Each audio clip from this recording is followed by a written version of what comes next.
fikrlaringiz? Assalomu alaykum. Biz menimcha shu yo'qotishga haqli edik bugun. Biz o'zimiz o'ylagan o'yinni ko'rsata olmadik.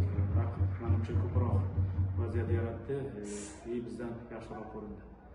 O'sha uchun yigitlarimizni balki ruhiy tarafdan tayyorgarligi bu o'yinga yaxshi bo'lmagan. Bir necha omillari bor va bugungi ochko yo'qotishimiz.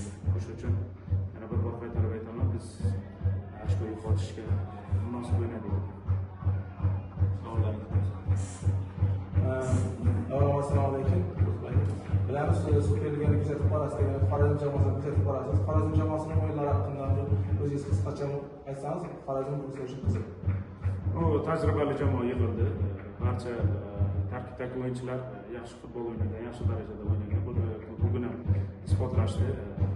Menimcha bularga ozgina tushunish uchun ozgina vaqt kerak. Menimcha ularning o'yini yaxshilanib boradi.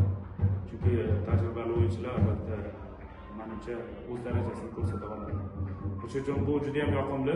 Xorazmda ham futbol qaytgani yana ham bir yoqimli bo'ladi. Agar Xorazm o'z uyida o'yinlarni o'tkazsa, bu muxlislar uchun juda yaxshi bo'ladi.